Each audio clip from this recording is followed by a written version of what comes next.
Hello, 22 Tony here with my latest discussion on collecting vintage and antique ammo. I just got back from the Pennsylvania Cartridge Collector Show at its new location in Reinholds, PA. It was a fairly nice show. The tables were all full this year, and there was a nice selection of material from 22 rimfire up to the big military rockets and those types of things. When I got there were a few of the tables had already been covered for the day. The dealers had left early for whatever reason, but it was still a nice show. I got to talk to a lot of the vendors. I didn't buy a lot this year, not very much for my own collection. I did find a couple of 22 head stamps for my 22 head stamp collection, and I also bought a bag full of 50 very dirty, very nasty looking 32 extra long rimfire. Well, I was looking at these 32 extra long rimfire, and I wasn't going to buy them. They're not good condition. They're not anything that I would want to put in my weapon, and I just didn't think they had much value. But as I was walking through the show, I got thinking, there's got to be a way to clean those. I know there are people that are reloading rimfire. So clearly for that, if you disassemble these things and polish the casings, and you would have brass that would be available for reloading. In this case, I think these are probably copper, not brass. But that seemed like an awful lot of work for me. It's not something that I would be doing, but there are people out there that would do that. So I got to thinking, how would I clean these? Now, I know modern manufacturers of cartridges, after they produce their cartridges, they do tumble them. And I know there's some discussion on that. I know collectors that think that that's dangerous to tumble live ammunition, and there's some that just plain won't do it. And then I've had other ones say, no, I've been doing it for years and it's not a problem. I can't imagine tumbling these in a cartridge tumbler or a case tumbler is going to do any damage. I can't imagine how one of those cartridges is going to hit another one hard enough to set it off. But there's that concern that maybe it would happen.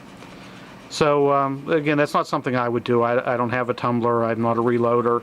So certainly I wasn't going to do that. So I was looking for other ways to do it. So I started out, I'm thinking, well, if I'm going to clean something, what would I do? I started with some rubbing alcohol. I just got some rubbing alcohol, and you could use either cotton swabs, or I like for small items, these are makeup removing pads I get at the big box stores. They work really well for small items. And I got some rubbing alcohol, and I cleaned one up, and then I had to wipe it dry with a paper towel, and I ended up with this cartridge. And it actually didn't look too bad. It looks like something that I think I'd be okay with. It's not perfect, but I don't think I'd be afraid to put that in my gun. So I thought, well, I'm kind of on the right track, but I got thinking a little bit more. There's got to be other ways of doing this. Well, for years, how have I been polishing metal? I've been using New Finish once a year car polish. We're probably all familiar with it. So I wanted to see, what would New Finish do on one of these cartridges? So the next one I did was I tried the New Finish. It took me probably about a half a minute or so, and I came out with something that looked pretty clean.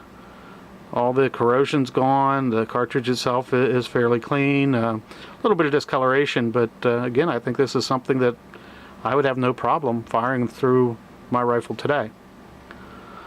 But then as I was doing that, I was thinking, well, there are other ways of cleaning metals, and probably my favorite way of cleaning metals has always been Neverdal Magic Wadding Polish. If you're not familiar with Neverdal, it is a great item for cleaning any type of metal. It's you just get a little wad of this cloth type material. It comes pre-saturated with the cleaning compounds, and I believe there's some wax in there, and it does a great job on any metal I've ever used it on. And with the Neverdal, I came out with a very clean cartridge. This took me less than half a minute. Polished it up, just dried it off with a paper towel, and I'm good to go. So if you're familiar with 32 extra long rimfire cartridges, you know that they're extremely difficult to find. They're just not out there. When you do find them, they're extremely expensive. A unopened box of 32 rimfire can easily go $400. Even an open box, 50 rounds of 32 rimfire in shootable condition, I would expect to pay in the $200 range. Well, I bought these 50 rounds in this cruddy, nasty condition that they're in for $20. So for $20, if it takes me 15 or 20 minutes to polish them all up and to have shootable ammo, I think it's well worth the trouble. Now, I probably won't do that. I'll pass these on to a shooter. I don't have a 32 rimfire rifle, but I'll pass these on to somebody that can use them, and I'll give them a copy of this video so they can see how easy it is to do it and let them polish them up themselves. But even if if there are one or two of them that may not polish up, or there may be some corrosion that's too deep to be safe, it's still well worth the time and effort into doing this. So I just wanted to pass this along. I was thinking that I can't be the only collector that's ever come across some really nasty cartridges that needed to be cleaned up, and the question is, do I clean them up or not? Well, I do want to put out there, if you have extremely rare, valuable early cartridges, if these were original 1860 32 rimfires, I wouldn't be touching them. If I had Spencer cartridges, I wouldn't be cleaning them up. That's my personal opinion. That with something like that that's historic, extremely rare,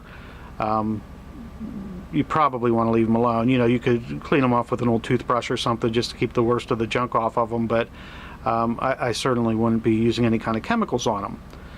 On the other hand, if you have a cartridge that doesn't have any real value, and these don't, realistically, the guy was probably laughing that I paid $20 for these.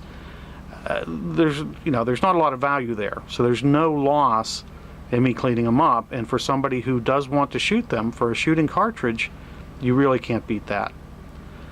So this, like all my videos, is really designed to get you thinking, what can you do, what can't you do? It is certainly possible to turn these old cruddy cartridges into something that it looks presentable. And even if you just wanted these for a collection, that you don't ever want to shoot them, and you just want to put them in your gun case or your display case, they certainly look a whole lot better once they're polished up. Now, as a collector, you have to make that decision for yourself. Is this something you want to do?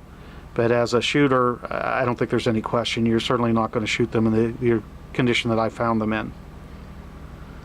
So once again, I do want to thank you for watching my video. I hope you enjoyed it. I hope you'll watch my other video and share with your friends.